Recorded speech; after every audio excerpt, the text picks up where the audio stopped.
Before we start the video, comment down below if you think this video is cool and if you think this video is gonna be awesome. Today we're gonna look at this awesome car, and my daddy's gonna try to fix this awesome car. If he doesn't, but he would try again and then and again and see if he can fix it. Yeah. Did you bite your nail off? Don't show that on camera that we're laughing.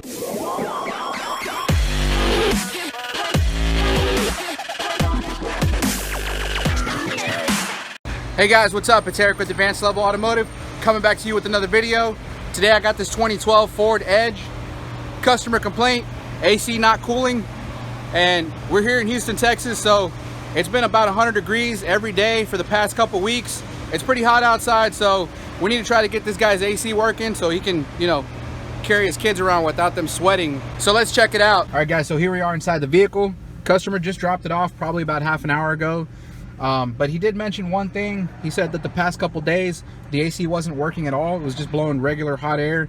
But on the way over here, on his way to drop it off to my shop, the AC was actually blowing cold. So let me go ahead and start it up and see if it's blowing cold, because if that's the case, then this might not be as straightforward as I was hoping. But then again, nothing's ever straightforward in my life. It's always something complicated, but that's a story for a different time. Let me see here. AC is on, and it's blowing pretty decent. I wouldn't say it's ice cold, but it's cool. Let me let it run for a minute.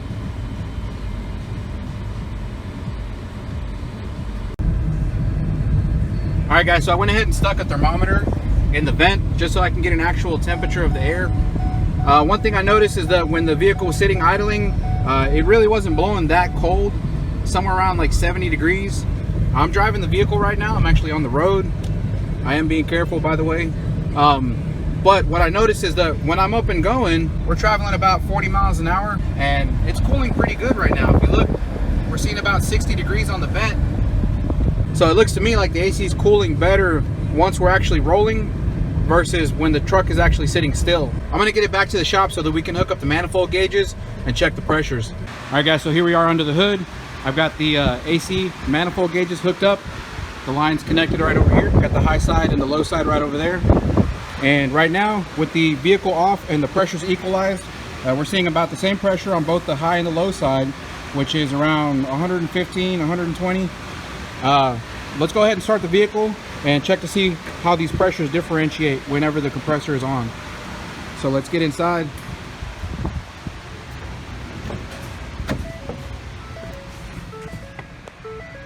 All right, got the key. I'm gonna go ahead and start the vehicle up. Make sure the air conditioning is on. Let's go take a look at those pressures. All right, so going back to the AC manifold gauges, let's look at the low side. You can see we're around 40 psi, and on the high side we're sitting at about 300. Seems to be working okay right now.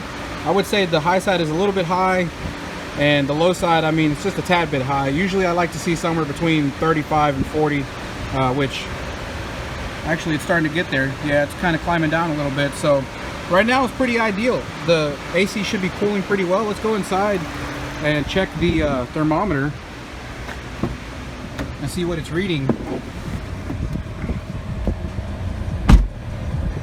All right, I don't know if you can see that, but that's right about 60 degrees. So yeah, the AC is blowing nice and cold right now. That's kind of funny because earlier when we were sitting still idling, the AC was not blowing that cold. It was about 10 degrees hotter, 10 to 15 degrees hotter, and right now it's blowing ideal, and the pressures look pretty good. So I'm not really sure what's going on at the moment. Let's go ahead and raise the RPM and see how that affects the pressures.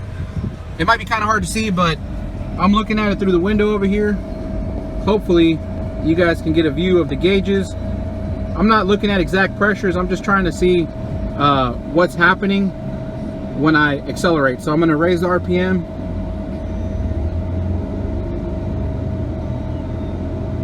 All right, and as you can see, the low side went down, which is what it's supposed to do. When we're increasing the RPM, we're also increasing the suction of the compressor, and the high side is building up because the compressor is pushing out on the high side, so the high side pressure is going to rise.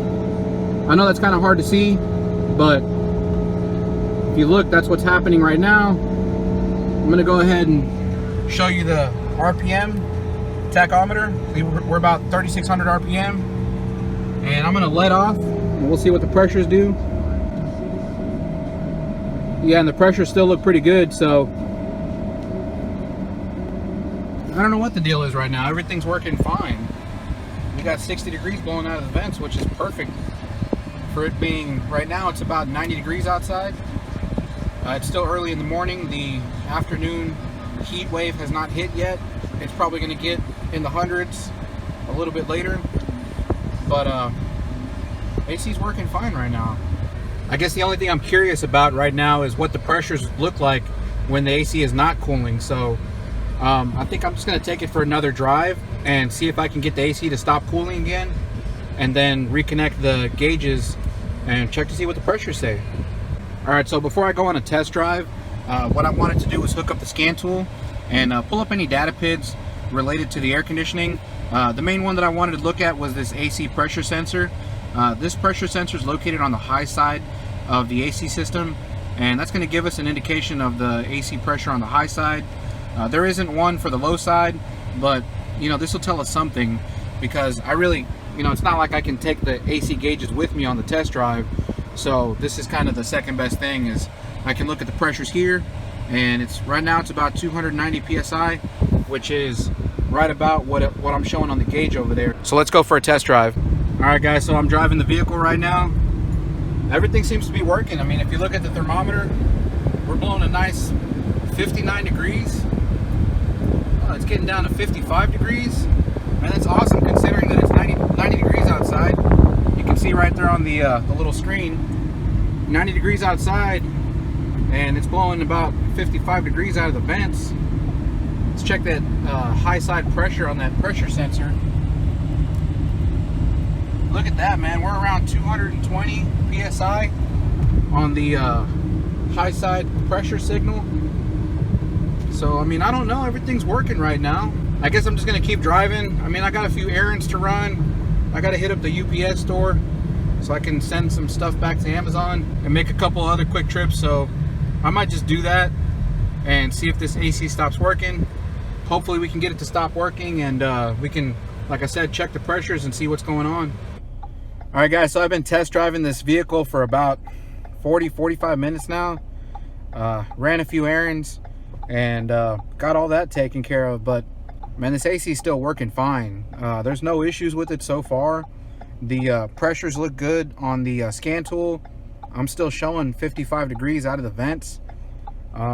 So far everything's looking good. I mean, I don't know, I might be getting to the point where, you know, I may have to call the customer and let them know that, you know, I'm gonna have to duplicate the problem in order for me to determine what's wrong with it, because you know, we don't want to just start replacing parts and shooting in the dark. So either they're gonna have to leave it with us for a little bit more time, or they're gonna need to take it, and when it starts, you know, occurring more frequently, bring it back. So I guess let me talk to the customer and see what he wants to do. We'll go from there. One more thing I did want to add is that I did run a full scan on all of the modules, and I didn't find any codes that were related to the air conditioning. Actually weren't really many codes at all. The ABS shows a battery voltage code, so battery must have gone low at some point in time. The BCM is showing a code for the tire pressure monitor, which really has nothing to do with what we're dealing with. And I think we had one more, which was the steering column control module has a fault. So but none of these are related to what we're dealing with, so we don't really have any fault codes to work with. So we're just gonna have to drive this thing until it stops working. 6.5 hours later. All right guys, so check out the thermometer. We're looking at 80 degrees out of the vent. Given right now outside it's around 104 degrees. It is hot today, and it's blowing about 80 degrees out of the vents. It's cool, it's cooler than outside, but it's just not cool enough. We really need this to be in the 60 degree area. So let's go ahead and hook up the manifold gauges again and check those pressures. All right guys, so looking at the manifold pressures over here, if you look at the low side, we're sitting at around 50 psi, and on the high side, if you look, we're sitting at around 375. To me, these pressures look a little bit elevated, not too elevated, but just enough so that this system is not cooling as efficiently as it should be. This to me looks like a problem with heat dissipation across the AC condenser. And what I mean by that is that the cooling fans, or the AC condenser fan specifically, is supposed to be on every time the AC compressor is on, and it's supposed to be pulling air across the condenser so that it's able to dissipate the heat out of the system. If that condenser fan is not working, or just not working strong enough, it may not be pulling enough air across the condenser in order to get these pressures down to where they need to be. So the pressures are a little bit elevated because the heat in the system is causing the freon gas, or the refrigerant gas, to elevate in pressure. So to me, this really looks like there's a problem with the cooling fans. Let's check them out. All right, so looking under the hood, I do see two different fans. There's one here on the driver's side and one on the passenger side. Now I can tell you that the one on the passenger side, it is actually blowing, but the one here on the driver's side is not turning. So I think I need to identify which one is for the AC condenser and go from there. All right guys, so I couldn't find anything on all data that tells me which fan is for the radiator and which fan is for the condenser. It just really labels both of them as cooling fan. So I really couldn't find any help there. Just kind of resorted to going back to the scan tool, just pulling up whatever data pads that are related to the cooling fan. These are the ones that I found. If you look, the top one says cooling fan operation changed by low battery, and the answer is no, so there isn't a problem there. The one that I think is interesting here is that the fan speed desired in the duty cycle are at 91%. I'm not really sure what that means, to be honest with you, but that sounds like a high duty cycle. To me, it sounds like the fan should be at high speed. Right now, the engine temperature, let's see if we can pull up an engine temperature data pid. You know what, I know there's a cylinder head temperature. So looking at the cylinder head temperature right here, we're at about 220 degrees, 219 degrees. So that does indicate that the engine is fully warmed up. And like I said, this thing's still blowing 80 degrees out of the vent. So I'm still thinking there's a problem with the fan here. One quick tip I can show you guys, if you're thinking that you might have a problem with heat dissipation across the condenser, what you could do is just grab a water hose and just gently spray water across the condenser and watch for the pressures to drop. If when we wet this condenser with water, that should help in dissipating the heat away from the condenser, and we should see these pressures drop. Let me go ahead and start pouring some water down, and we're just going to watch these pressures. All right, just keep an eye on these pressures. Sorry about the sun, there's a glare across the screen there, but I'm going to start pouring water down the condenser, and we're going to watch those pressures and see if they fall. So just keep an eye on it.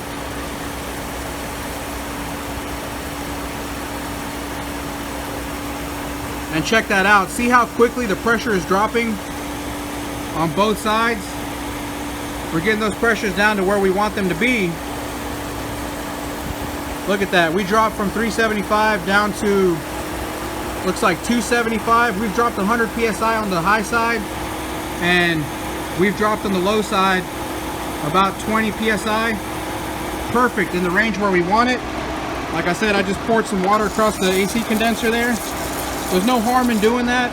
When it rains outside, naturally there's going to be water that gets in here, so there is no problem with spraying some water across there. Now that we see the pressures are where they need to be, let's go check the thermometer inside and see what the temperature reads.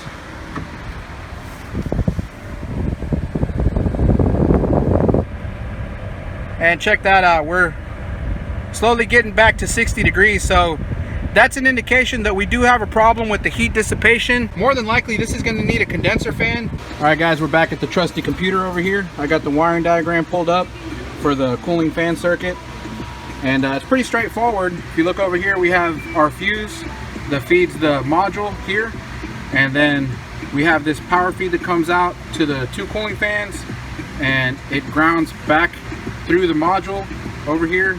And of course, it's being controlled on this circuit right here by the PCM. So this is actually a really straightforward design. This honestly makes it really easy to diagnose it, because according to this diagram, these two fan motors share the same power feed. So what that means is that these two fans should always be on at the same time. One fan does not run independent of the other because they both share the same power source. So I mean, that's pretty straightforward as far as the diagnostic goes, because we don't really have anything else to check. We know that the fuse is good, because if the fuse wasn't good, we wouldn't have one fan working and one fan not. We know that it's not an issue with the ground either, because they both share the same ground back at this module. So it has to be a problem with this motor. The nice thing about this is that the fan is only sold as an assembly, so the fan comes complete with both fans and the module all on one assembly. So I mean, honestly, we don't have to go any further as far as the diagnostic goes. The system is pretty straightforward. I'm going to go ahead and get a fan on order, and we're going to go ahead and replace it, and we'll see what happens. All right guys, so as you can see, we have the complete fan assembly here. It includes both fan motors, and if you look up here at the top, you'll see that it also includes the fan control module. This is all sold as an assembly. It doesn't look too hard to replace, so let's get started. All right, so we're back under the hood. Let me turn on the light here so we can get a better view of it. All right, we're looking straight down at the fan assembly right here. Looks like there's a few things we got to remove. Probably start with removing this air duct right here. Got a couple of 8mm screws. Take those two out, we'll remove it. We'll see if it's possible to do it without removing this hose.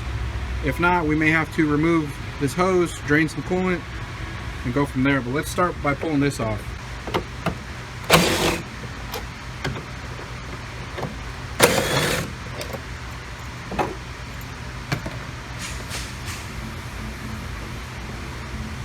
All right, so looking at this a little closer, it may actually just be easier to go ahead and remove the whole air box. Not difficult to do at all. We'll go ahead and remove the mass airflow sensor here. Pop out the little clip underneath, squeeze the tab, pull it out. And we're gonna go ahead and pop out these two clips, one right here, one down here. We'll go ahead and move the box. Now we can use a screwdriver and loosen that clamp right there.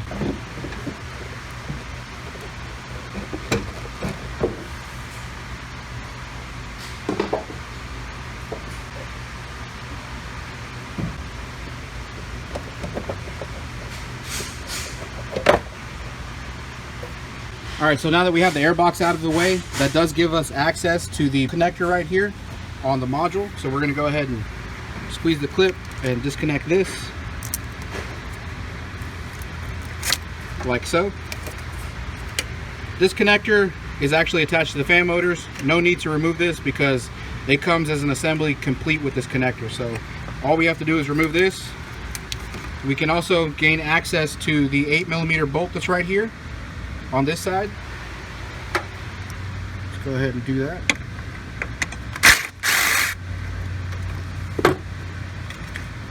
Now that we got that bolt out of the way, we can try to remove the bolt over on this side, which is a little more difficult to get to, right there where I'm pointing my finger.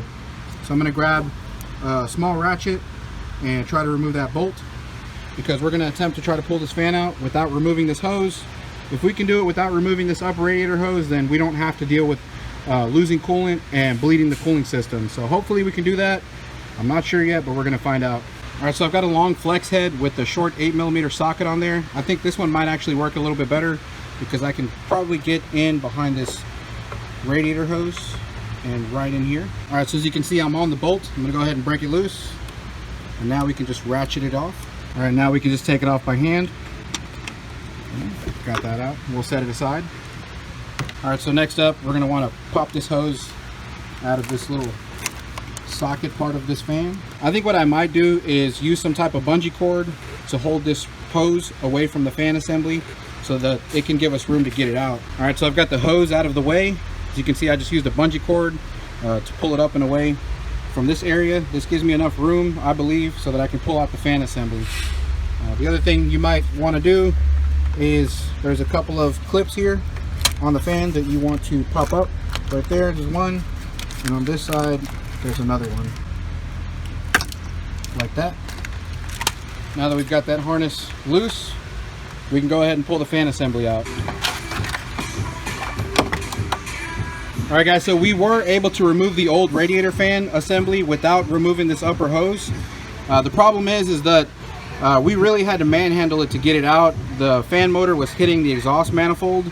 So we were able to get it out, but we're really worried about damaging the new one, trying to get the new one installed. So I think what we're gonna do at this point is we're gonna go ahead and remove the hose clamp here, or loosen the hose clamp here, and remove the radiator hose at the radiator so that we can try to get the fan straight down into here so that we don't have a problem with the fan motor hitting the exhaust manifold. All right, now that we have the hose out of the way, let's go ahead and try to reinstall the fan.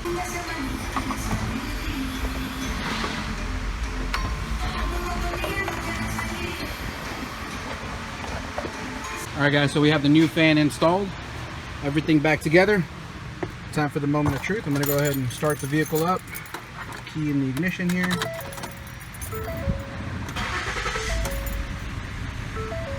Alright, let's make sure the AC is on full blast. Now let's go check under the hood and see if those fans are working.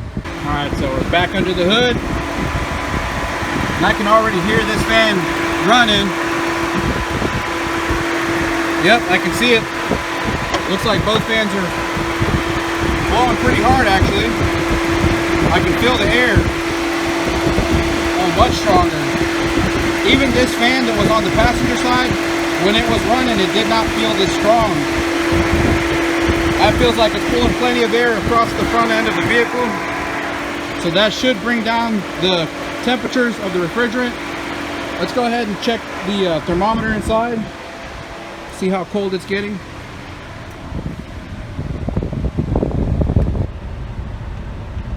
Awesome, we're looking at about 60 degrees. And if you look at the outside temperature here, it's about 96 degrees outside. So this feels good, man.